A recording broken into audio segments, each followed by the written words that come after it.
Hey everybody, this is Sai from Mortgage Guys. I'm a mortgage agent here in Ontario, and today we are going to be talking about closing dates. So the closing date is when your mortgage file funds and when you get the keys.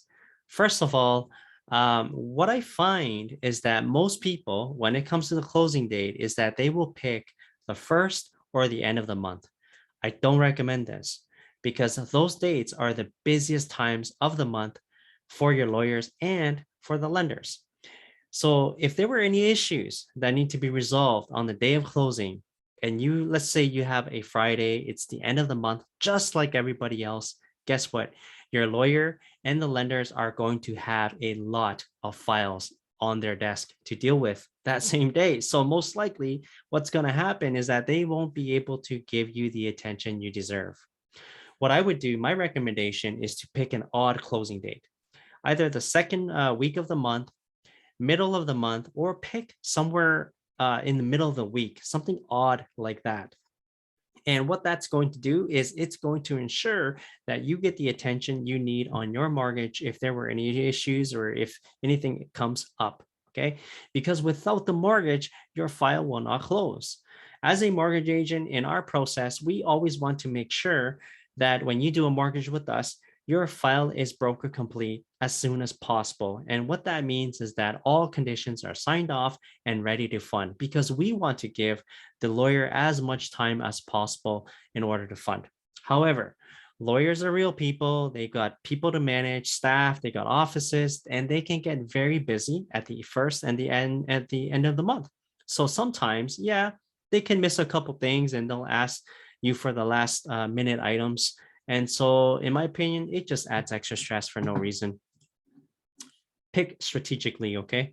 The other thing I want to talk about is 30-day quick closings. So what it means is that, in my opinion, it just means more stress for everybody. That's all. You do a quick close. What it means is there's stress for the buyer. Okay. Let's say we got a first-time home buyer. They need to redeem their RSP funds because they're using RSP funds for their mortgage, right? So they need to go and actually redeem those funds into their account for the mortgage to fund. We actually don't even tell our buyers to move the RSP funds until we have an accepted offer.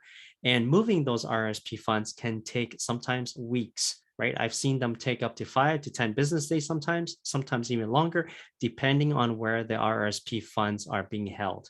And what that means is that it leaves no room or no buffer for the buyer to work with at all during the 30 days.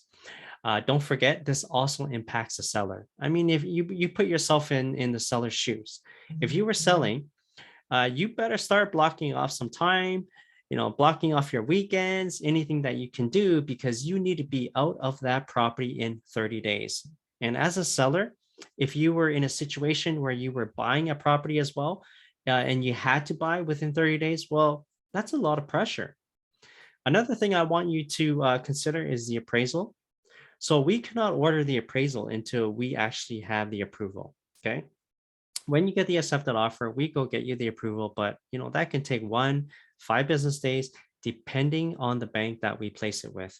And every appraisal, it can only be ordered when we actually have an approval, because the approval gives us the mortgage number, and that appraisal needs to be tied to this mortgage number. And depending on the season, appraisers, they can be very busy, right? If we are in a really hot market, there's a lot going on, lots of refinances, guess what? It could be a good week before the appraiser can get into the property as well. So this is just adding more and more and more time to that 30-day time period, and it's just going to create a lot of stress for everybody. So if you have any questions at all, my contact is here, and let me know how we can help you. All right, have a great day.